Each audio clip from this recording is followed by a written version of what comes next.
Take two.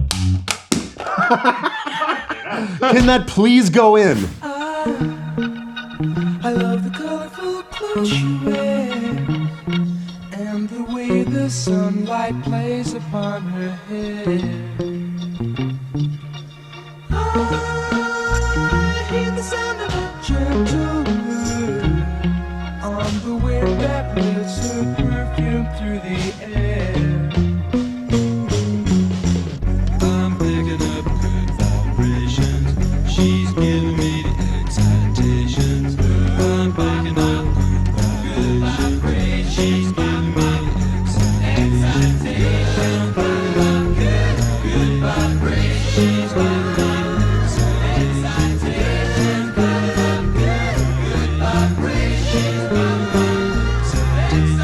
Today, Scott and I are going to take you through the amazing bass line to Good Vibrations, played by the legendary Carol Kaye, and I think written for Carol by Brian Wilson. By Brian Wilson. Yeah, of the Beach Boys. Yeah. Amazing sound, amazing bass line, played with a pick. We're going to get into it. But you've got some info about Carol. Yeah, like if you don't know who Carol Kaye is, first of all, like, you know, get yourself out of that rock you've been living under. And like Carol is one of the one of the most legendary bass players of all time. Yeah. She was a bass player, well, and guitar player. She was originally a guitar player, but then also a bass player of the Wrecking Crew, which was a session band based out of LA in the 60s and the 70s. She's played with the likes of Barbra Streisand, Frank Sinatra, the Monkees, Sonny and Cher. She was the bass player that played on MASH.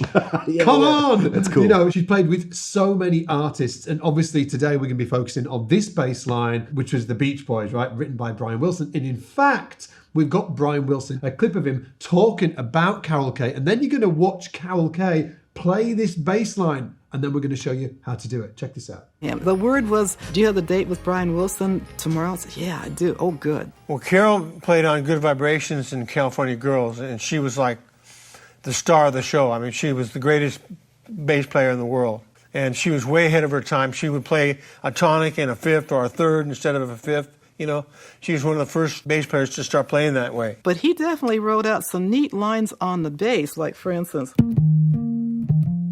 I'd have never played that.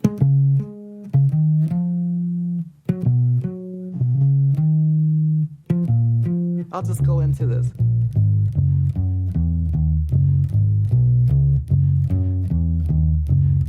Now, that's a jazz walking line. Carol actually comes from a jazz background. Originally, she was a jazz guitar player. So she came with this sort of like real understanding of chords and harmony. And then when she was in the Wrecking Crew as a guitar player, a bass player failed to turn up for a session. She ended up on bass, and literally the rest is history. So she really has an interesting background, and she plays with a pick. The reason why she plays with a pick is because she comes from a guitar background and just transferred that over to bass. And if you see on that clip that we just showed you, she famously also put felt over the top of her strings. Bit of sponge. But no, it's felt on top. Bit of sponge. Yeah, Jameson sponge underneath. But Carol, I can't remember where I read this or watched it, she spoke about how she preferred felt on top of the strings to sponge underneath the strings. And it kind of kills me every time I see her bass as well. Because it's masking tape. Yeah, it's just like literally, she doesn't care. She's just like, whatever, boom, just masking tape over it, holding that felt on. Yeah. But that's what gives her when we were playing this. And you've got a bit of spring reverb on it right now. I've got the spring reverb on, but I'm muted with this part of my hand. You do the karate chop onto the bass and... Yeah. You've got that vibe going on. But Carol doesn't. She's like... Because she's got the felt over there, she doesn't need to. Yeah. But I'm assuming that you probably don't want to put felt on your bass with some masking tape. We're going to teach you how to do it with your hand. You've got a bit of built-in muting right here. Built-in mutage. Yeah. Now, this bass line is freaking killer as well in so many ways. From a harmonic perspective, you know, it's got all of these, it's using the roots and the thirds, the fifths and the thirds. It's actually all made out of triads, really. Yes. And check it out. This thing is starting on each chord from the fifth, right? Yeah. So we have an E flat major chord here, right? Exactly. Or no, E flat minor chord Give here. Me some reverb, dude. Right. I gotcha. Here it is. yeah. I had it down on that tone rolled back for the subbier sound, right? Oh, because we were playing there's two bass lines. Yeah. Yes, Yeah. two bass lines. There's a high one, there's a low one. And I never knew that until we were sitting down yesterday trying to work this stuff out for you. So check it out. That's the high bass line. Again. Oh. There's a low one that comes in here.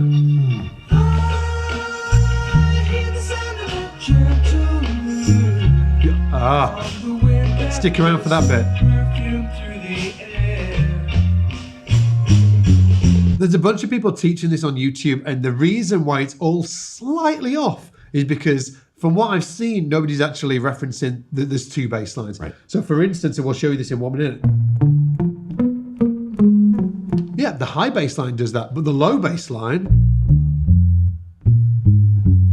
doesn't do it. Go listen to this. We'll put a link in the description so you can go listen to the original. And if you want the tab and notation as well, we've done it for you. We put the link in the description. So we've got an E flat minor chord, right? Yeah. In the top of the verse. Yeah. Little spring reverb on it makes it sound so 60s. And then we're moving down to a D flat major chord, Yeah. right? And this device, each time coming from the 5, root 5, then walking up from the root to the 2 to the 3. Yeah. In this case, minor third of E flat. Yeah. Then major third of D flat, whole step down again. Same thing. Yep. Major chord on the B. B, yeah. B. And then we have, right, a B flat major chord. So E They're flat. all majors except the first. So it's goes round once doing this.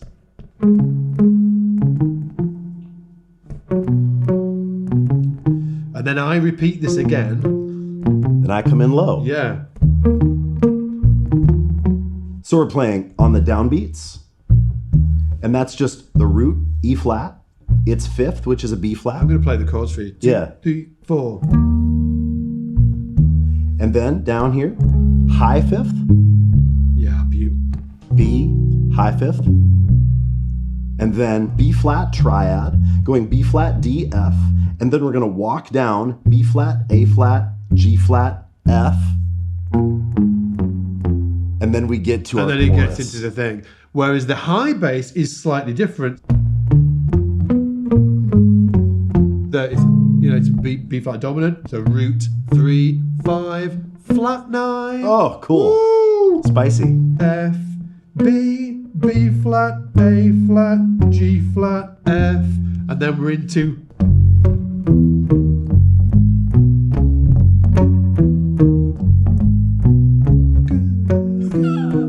Yes.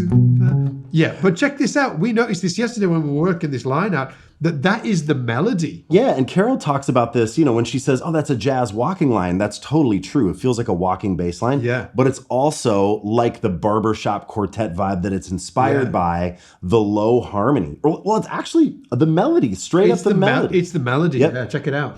She's giving me excitations.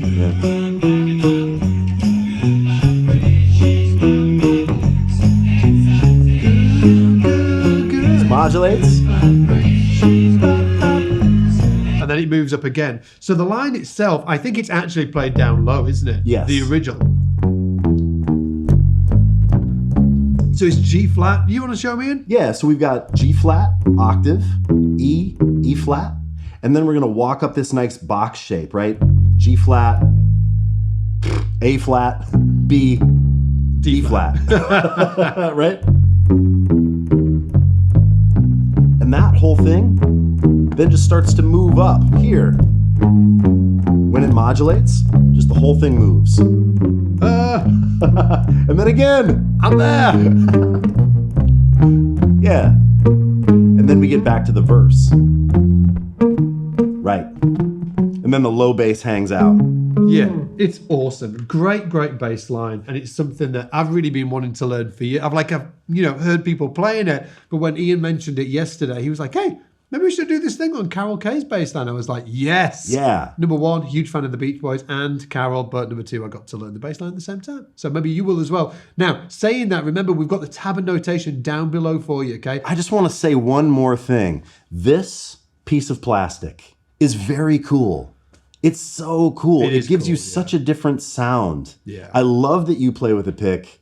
And I came up playing with a pick, and I just really think hearing a bass line like this is such a fun embrace of that sound, because if you played this whole thing with your fingers, it's fine, but it's different. Yes. The snap, the shape of the note. You need that front end. It's the front end to the note, isn't it? Yeah. It's like square. And it's very compressed and very cool on the original recording. Yeah. And I think that get into it. Like, don't be afraid of this thing. Use it as a tool to just expand the palette of your sounds. Get some Carol Kaye bass lines into your vocabulary, and it'll really help you out, especially in the studio, for that dreaded moment for all non-pick players when the producer goes, hey, wouldn't this maybe be cooler with a pick? And instead of going, oh, I don't play with a pick. Real bass players don't. There's none of that. You get to say, for sure, let's try it. And learning this bass line will help you with that. Okay, top 3 to 5 bass players with a pick for peeps that want to go research this on their own. The one that comes immediately to mind is Bobby Vega, who played a little with Tower of Power. Yeah. Sly and the Family Stone. Yeah.